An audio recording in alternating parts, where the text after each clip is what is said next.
آله وصحبه ومن والاه. خوای گەورە میهرەبان باسی موقیفێکمان بۆ دەکات لە موقیفەکانی ڕۆژی قیامەت لە سوورەتی پیرۆزی مەریەم کە لە سەرەتای ڕەمەزانەوە لە خزمەتی داین تەفسیری دەکەین. خوای گەورە دەفەرمێ وئین منکم ئیلا واریدها کان علی ربک حتما مەقضیە. ئێوە هەمووتان باش و خراپ، پێغەمبەران و غەیری پێغەمبەران سەلامی خۆیان لەسەر بێ، ئیماندار و بێدین،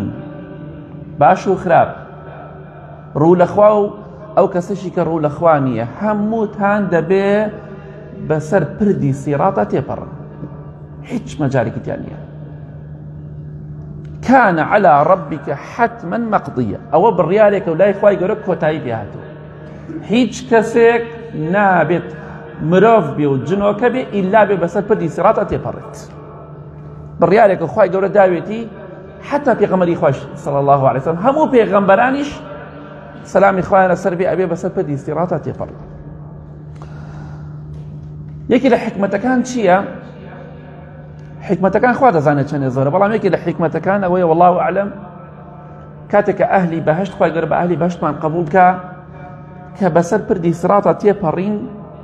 کە ئاگری دۆزەخیان بینی، چونکە پردی سیڕات بەسەر دۆزەخا ڕاکێشراوە، پردێکە ڕاکێشراوە بەسەر دۆزەخە، خواری دۆزەخە پەنا بەخوای گەورە، ئاگرەکان دیارە و بڵێسەکە دیارە. یەکی لە حکمەتەکانەوەیە ئەو کەسانی کە ئەهلی بەهەشتن، یا ڕەبی خوا لەو کەسانەمان بگێڕی، کاتێک ئەو ئاگرە دەبینن بەو شێوەیە ئەڕۆنە ئەو بەر ئاگرە ڕزگاریانە بێت زیاتر لەزەت لە بەهەشت دەکەن. یان ئەو کەسێک کە ئێستا 15 ساڵە سجنە، ئەو کەسە ئەزانێت دەرەوە حڕیات چەندێ خۆشە، من و تۆ نازانی، چونکە ئێمە هەر حوڕ بووین الحەمدولله. ئەوەی کە لە ئینفیرادیایە سجنە کاتێک ئەیکەنە قاعەیەکەوە ئەو کاتە ئەزانێت قاعەکە چەندێ خۆشە لە چاو ئینفرادیەکە، بەڵام من تۆ لانەی نەزانین چونکە نەمان بینیوە. شتێک کە نەیبینی وەکو نییە کە بۆت باس کرێت، جیاوازی زۆرە.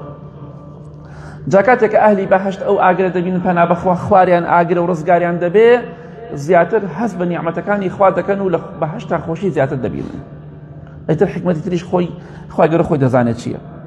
کەواتە هەموومان دەبێ بەسەر پردی سیڕاتە تێپەڕین. خۆشەویستی خوا صلی الله علیه وسلم لە حەدیثێکی صحیح مسلم داهاتۆ دەفەرمێ ئەو خەڵکی کە بەسەر پرد ئەو پردەدا دەڕوات کە بەسەر دۆزەخا ڕاکێشراوە، ئەو خەڵکە هەموو وەک یەک ناڕوات. دەفەرمێ تەجری بهم ئەعمالهم، کردەوەکانتان دەتانبات، سەریعی تۆ، پەڕانەوەی تۆ، قووەتی تۆ لە کردەوەکانتایە. چۆن؟ خۆشەویستی خوا فەرمی صلی الله علیه وسلم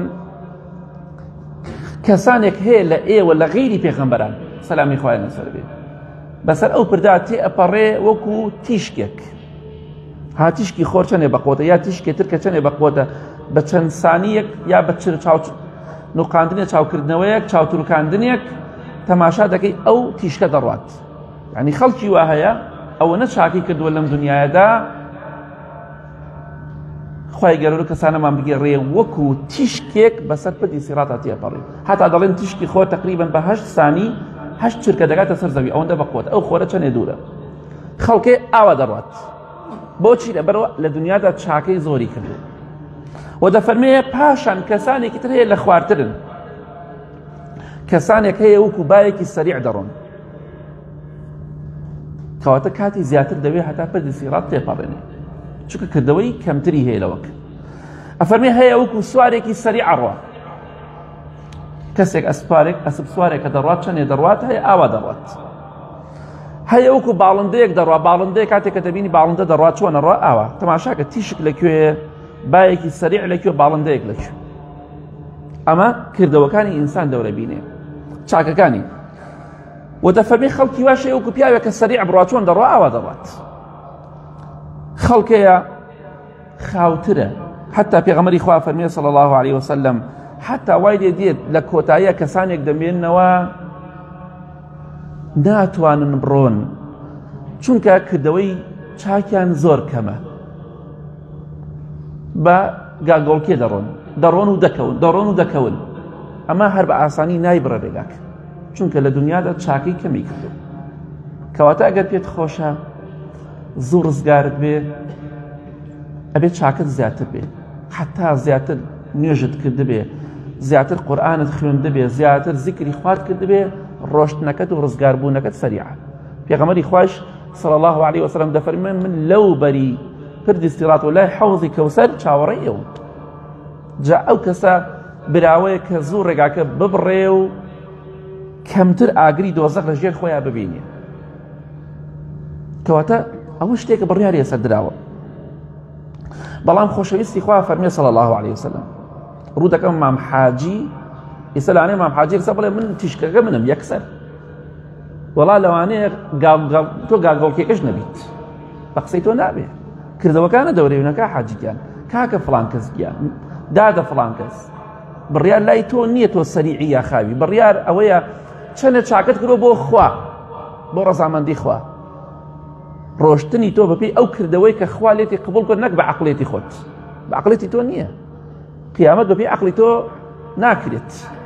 خوایەکی گەورە بەدەسەڵات هەیە بڕیار لای ئەوە هیچ کەسێک بڕیاری پێ نادرێت پێغەمبەری خوا فەرمووی صلى الله عليه وسلم پێغەمبەرەکەتان صلى الله عليه وسلم لەسەر پردی سیرات وەستاوە دەڵێت ڕەبی سەلیم سەلیم خوایە سەلامەتمان کە خۆشەویستی خوا فەرمێ صلى الله عليه وسلم هەرچی پێغەمبەرێ لە پێغەمبەران کە ژمارەیان 124,000 پێغەمبەرە سەلامی خوایە لەسەر بێ هەموویان دەڵێن خوایە سەلامەتمان کە بپەڕینەوە ئیتر تۆ چیت بڵێ من ئەپەڕمەوە بۆ لە تۆ لە پێغەمبەران مهمتری سەلامی خوایە لەسەر بێ دڵت لەوان پاکترە چاکت لەوان زۆرترە هیچ کەسێک حەدی نییە کەواتە ئەمە خوای گەورە دەفەرمێ بڕیارێکە و داومە کۆتایی پێ هاتووە هەموو کەسێک دەبێ بەسەر پردی سیراتە تێپەڕێ جا تێپەڕینەکەیش پەیوەندی بە کردەوەکی خۆتەوە هەیە سیارە هەیە دەتوانی 200 بڕۆی دەتوانی لە 10-15 بڕۆی 8 لە 50 ڕوا بەڵام ئەمە کردەوەکی خۆت دەورە بینێ ئێستا تۆ بڕۆی بۆ لە چەند چەماڵە بڕۆی بۆ سلێمانی بە 10-15 بڕۆی 20 بڕۆی بە ئاسانی نابێت درەنگتر دەکەی ئێگە بە 50 بڕۆی زووتر دەکەی ئێگە بە 100 بڕۆی زیاتر ئەگە زیاتر بێ زیاتر دەکەی پردی سیراتیش بە هەمان شێوەیە مرۆڤەکان کردەوەکانیان دەورە بینێت چاکەی زیاتر بکە ئینشاءڵڵا پەڕینەوەکەت زووتر و سەریعتر چاکەش کەمتر بێ خاوترە بی پەنا بەخوای گەورە جا ئەو کەسانی کە بەسەر ئەم پردەدا تێدەپەڕن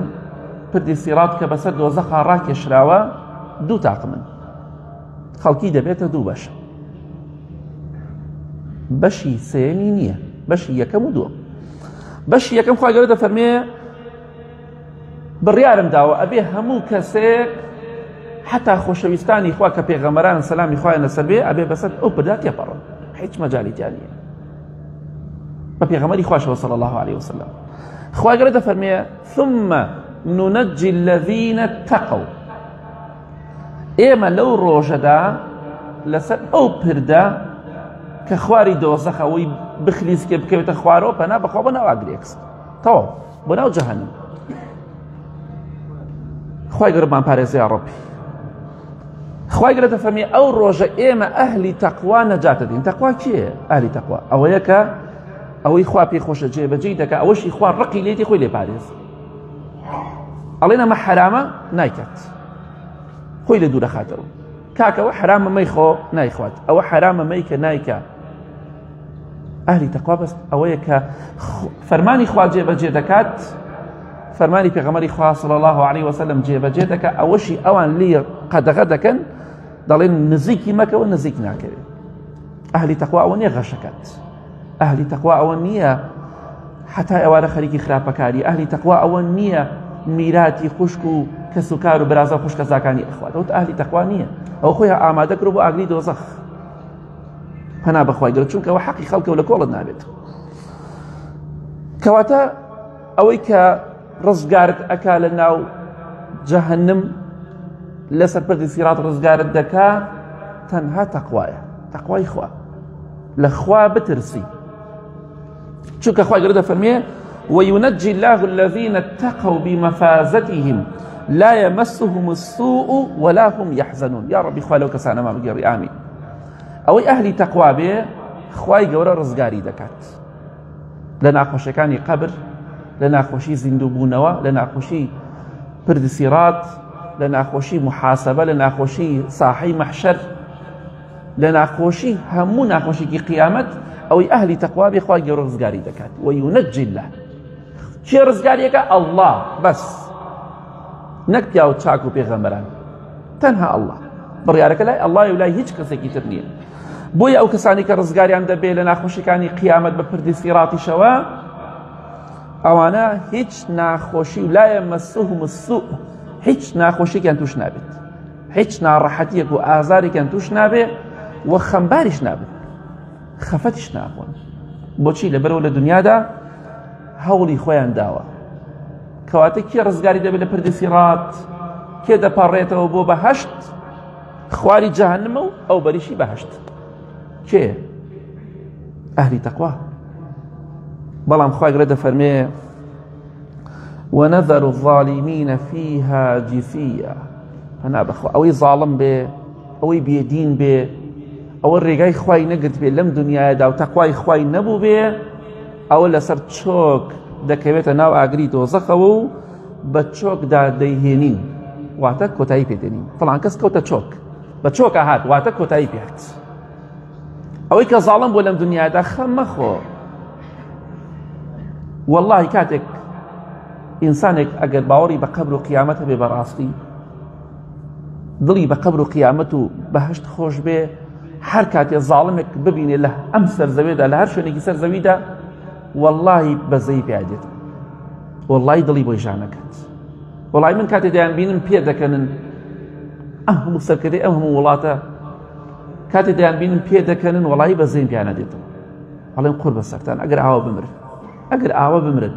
ئەم هەموو مافی خەڵکتان لایە، ئەم هەموو خەڵکە دەکوژن، لە هەموو وڵاتەکانە فەرمان دەکەن فڵان شوێن کۆتایی پێبێنن. یعنی ڕۆژێک دێ ئەمانە داماون، ڕۆژێک دێت بە چۆکا دێن. زاڵم داماوە، زاڵم نەفام و نەزانە، زاڵم عەقڵی تەواو نییە، چونکە دەزانی قیامەتی هەزار زاڵمی بینی و بیستی کە چیان بەسەرا هات دەرزی لێوە ناگرێت. ئەو لە قیامەت هەر مسۆگەر بەچی بەسەرا دێت. جا خوای گەورە دەفەرمی ئەوانەی کە زاڵمن لەسەر پردی سیرات بە چۆکدا دەیانهێنین و دەیانخێنن ناو دۆزەخەوە و دەخلیسکێن و دەکەونە خوارەوە. تەواو کە کەوتنە خوارەوە تەواو کۆتایی پێدێ. چونکە پێغەمبەری خوا فەرمێ صلی الله علیه وسلم پردی سیرات عن باس کراوە لە موو باریکتر لە شمشێر تیشترە،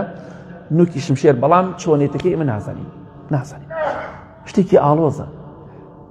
خوای گەورە خۆی دەزانێت چۆنە، حەقیقەت و ڕاستەکەی چۆنە. عەقڵێتی ئێمە تەسەووری ناکات، باوەڕمان پێیەتی، بەڵام چۆنێتەکەی نازانین. بەڵام خۆشەویستی خوا فەرمێ صلی الله علیه وسلم لە حەدیثەکەی صحیح مسلمدا، ئەفەرمێ لە ڕاست و چەپی پردی سیراتەوە، لە ڕاست و چەپ، پرد ڕاست و چەپی هەیە، لە ڕاست و چەپی ئەم پردەوە کۆمەڵە قولابێکەیە، قولاب. ئەفەرمێ مەأمورەة بأخذ من أمرت به، فەرمانی پێکراوە ئەو قولابانە فڵان بگرە و بیخەناو ئاگرەوە. پەنا بەخوای گەورە چۆن کرێنێک دەبینی بۆ قولابێ ئاوا شتێک هەڵەگرێ، کەسانێکی لەبان پردەکە دەڕۆن یەکسەر قولابەکان دەیانگرێ و یانخاتە ناو ئاگرەکە بە فەرمانی خوا. چەندی ڕۆژێ سەختە، تۆش بەس بڵێن بەهەشتی، بەس بڵێ چیم کردووە، مەڵێ چیم کردووە، گوناح زۆرە، دڵنیا بەلەوە. پەنا بەخوای گەورە پێغەمبەری خوا فەرمێ صلی الله علیه وسلم جا کەسانێک هەیە بریندار دەبن، قولابەکە چەند جارێک دەیانگرێ و بەریان دەدا، چونکە ئەوانە فەرمانی ئەویان پێ نەکراوە کە بخرێنە فڕیدە ناو ئاگرەکەوە. کەسانێک هەیە بە برینداری ڕزگاریان دەبێ، کەسانێکیش هەیە بە سەرشۆڕی دەکەن ناو ئاگری دۆزەخ. کەواتە ئەمە پردی سیراتە، چەندێک خۆت بۆ ئامادە کردو، خوای گەورە بڕیاری داوە ئەبێ بەسەریا بڕۆی، کە مادەم بەسەریدا دەڕۆی دەبێ خۆتی بۆ ئامادەکەی. بەچی دەبێ ئەویش بۆی ڕووکەیتە خوا زیاتر، ئەو تەمەنی کە ماومانە زیاتر ڕێگای خوا بگرین، زیاتر خوا بناسین. ئەمە حەقیقەتی ئەو قیامەتێک کە باسی دەکەین. خوای گەورە دەفەرمێ باسی سیفەتی کافرەکان دەکات. چۆنن؟ وإذا تتلى عليهم آياتنا بينات قال الذين كفروا للذين آمنوا أي الفريقين خير مقاما وأحسن نديا. كاتي إخوائي قرده فرمي كافركان ظالمكان ئەوانەی کە ڕێگای خۆیان نەگرتووە کاتێک ئاەتەکانی خۆیان بۆ دەخوێنرێتەوە ڕوون و ئاشکرایە خۆی گەورە دەفەرمێ ئەوە مەکەن ئەوە بکەن ئەوە حرامە ئەوە حەڵاڵە ئەوە لە ناوتان دەبا ئەوە دڵخۆش و بەختەوەرتان دەکا هەموو شتەکانیان بە ڕوون و ئاشکرایی پێدەوترێ بە بێدینەکان بە زاڵمەکان زاڵم هەبوو لەم عێراقەدا ئەیوت هەموو شتێ دەکەم لە پێناو مانەوەی خۆمدا ماوە چی لێ هات کوا چی لێ هات چیان لێ هات هەرچی دەکەی لە پێناو مانەوەی خۆتە دەی کوا ماوی ناوەڵا نەمای نزیکی 20 ساڵی ئەعدام کراوی کوا قیمەتی نییە یعنی ئینسان هەرچی بکات مادەم ڕێگای خوا نەگرێ دڵنی یا بەخوای گەورە تۆڵی لێ دەکاتەوە جا کافرەکان کاتی ئاەتی خۆیان بۆ دەخوێنرێتەوە پێیان دەوترێ ئەمە بکەن ئەوە مەکەن دەڵێن چی بە عەقڵی خۆیان قسە دەکەن باشە ئێمە باشین یا ئیمانداران ئێمە دەسەڵاتمان هەیە پارەمان زۆرە قووەتمان زۆرە ئێمە باشترین یا ئەوان لەوان زۆرترین ئێمە ئەوان چی لێکە دەنەوە دەسەڵات و پارە دنیا لێکە دەنەوە بۆیە بە باوەڕدار دەڵێن نەفام و نەزان و بێعەقڵ گولۆ ڕی بەڕێستان بەڵام خۆی دەرەکەوێ ڕۆژێک دەرەکەوێ کێ بێعەقڵە و کێ نەفام و نەزان پەلە مەکەن هەر کە مردن دەرەکەوێ کێ هەرێکێکیان کە مرد ئەو کاتە بۆی دەرەکەوێ عاقڵ بۆ یا عاقڵ نەبوو کەواتە کافرەکان قیاسی کافرەکان چییە؟ ئەڵێن کاکە ئەمانە فەقیرن ئەمانە دەسەڵاتیان نییە ئێمە دەسەڵاتمان هەیە ئەڵێ باشە چی کەسێک لە ئێمە زۆر باشە جێگە و ڕێگەی خۆشی هەیە کێ لە ئێمە یا باوەڕداران دەسەڵاتمان زۆرترە ئەوان چیان هەیە ئێمە هەموو تایارە پێشکەوتۆمان هەیە بەڵام قیمەتی نییە ئینسانی عاقڵ ئەوە لێک ناداتەوە کافرەکان دەڵێن ئێمە لەوان باشترین چونکە ئێمە دەسەڵاتمان هەیە پارەمان هەیە شوێنی خۆشترمان هەیە لە ئێوە ئەمە قیاستیە بەڵام خوا گەورە جوابیان دەداتەوە دەفەرمێ وكم أهلكنا قبلهم من قرن هم أحسن أثاثا ورئيا با کافرەکان باش بزانن ئەوانەی کە گوێ لە قورئان و دین ناگرن ئێمە لە پێش ئەوانەوە کۆمەڵە کەسێکمان لەناو برد لە قەومەکانی پێشوو کە زۆر بەقووەت بوون زۆر لەمان بەقووەتر بوون لە قوڕەیشیەکان لەوانەی شاری مەککە لەوانەی ئەم سەردەمە و پێشتریش زۆر لەوانە بەقووەتر بوون یعنی سبحان الله ئێستا چەندی پێشکەوتن هەیە ئەو هەڕەمانەی کە لە میسر دروست کراوە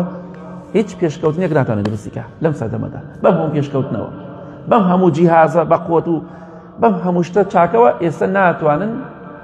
ئەو هەرەمە ئێستش نازان چۆن دروست کراوەتەوەتی هەر کەسە بە عەقڵی خۆی ئەڵێ ئاوا دروست کراوە بەڵام مەبەستمان چییە کەسانێکی ئاوا خوا لە ناوی بردن قەومی عاد هەبوون التي لم يخلق مثلها في البلاد خوا گەورە دەفەرمێ هاوشێوەیان نەبوو لە دەسەڵات و لە قووەتە باڵا کەتە زۆر بەهێز بە قووەت شاخەکانیان نەتاشی بەڵام چیان لێ هات ڕۆشتن خوا گەورە دەفەرمێ زۆر لەمانە بە قووەتر بوون ناوماڵی جوانتریان هەبوو دەسەڵاتی باشتریان و بەژن و باڵایان جوانتر بوو بەڵام ڕۆیشتن کەواتە کەلوپەل و ناوماڵ و سیما و بەژن و باڵای ئەوان زۆر لەمان باشتر و ڕێکتر و چاکتر بوو بەڵام بەهێزتریش بوون بەڵام هەموویان لەناوچ قەومی عاد کە بە قووەترین قەوم بوون خوای گەورە بایەکی نارد بۆیان هەموویانی لەناو برد هەڵی لە ڕەگ و دەری کردن قیمەتی چییە؟ ئەمانە لە دنیادا وا دەڵێن بەڵام ئەو ڕۆژێک کە مردن هیچ تیارێکی پێشکەوتوو پێشکەوتوترین تا ئەڵ F-16مانێ و 32مانێ 35مانێ چیمانێ ئەمانە هیچی نامێنێ نەوەوی نییە دەبابە نییە هیچ پێشکەوتنێک لای ئەوان نامێنێ هیچ شەکێکیان پێ نییە داما و زەلیل بە چۆک داهاتوون کەواتە خوای گەورە ئامۆژگاریان دەکات ئاگادار بن ئەوانەی پێش ئێوە زۆر لە ئێوە بەقووەتر بوون لە زۆر لایەنەوە کۆمەڵە شتێک کراوە لە کاتی خۆیدا ئێستا هیچ کەسێک نازانێت چۆن کراوە ناشوانێ بیکات بەڵام لە یابان کە چەندی پێشکەوتووە هەوڵیاندا هاوشێوەی هەرەمەکانی میسر دروستکەن شکستیان هێنا سەرکەوتوو نەبوو ناتوان بەو هەموو جیازش نەیانتوانی سەتەها نهێنی ماوە لەو شوێنانە کە مرۆڤ ئێستا نازانێت چۆنە لە هەموو شوێنەکانی ترا بە هەمان شێوە چەند هاشتی تر بەو شێوە هەیە کەواتە شانازی بە قووەت و دەسەڵاتی خۆتەوە مەکە ڕۆژێک دێت ئەو قووەتت نامێنێ لەوانەیە ڕۆژێک بێت خوای گەورە تۆڵەت لێکاتەوە با ڕێگای خوا بگرین بۆی لە ڕۆژی قیامەتە خوای گەورە لەگەڵ زاڵمەکانە حەشرمان نەکات ڕێگای خوا بگرین نەبینە پیاوی هیچ کەسێک تەنها ڕێگای خوا بگرین ئەوەی زاڵمە خوا هیدایەتی دا ئەگەر نا خوای گەورە لێ ناوی بەرێ یا ڕەبی خوای لە گوناهەکانمان خۆشبی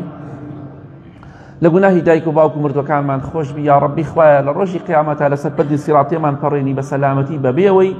یا ڕەبی خوایە سەلامەتمان کەی لەو ڕۆژەدا خوای گیانمان خەیتە بەهەشتەوە لە ئاگری دۆزەخ بە دوورمان کەی خوای گیان ئەوانەی نەخۆشن شیفایان بدەی ئەوانەی دەردەدارن خوایە دەردیان لەسەر لابەری ئەوانەی قەرزارن قەرزاریان بۆ دەبرکەی ئەوانەی خەمبارن خوایە دڵخۆشیان کەی یا ڕەبی خوایە هێمنی و ئارامی وڵاتمان بپارێزی خوایە گیان دەستی ئەو زاڵمانش بشکێنی لە ناویان بەری کە زڵم لە موسڵمانان دەکرن دەیان کوژن یا ڕەبی خوایە کۆمەڵگامان پاکیتەوە لە خراپەکاری آمين آمين آمين وصلى الله على محمد وآله وصحبه أجمعين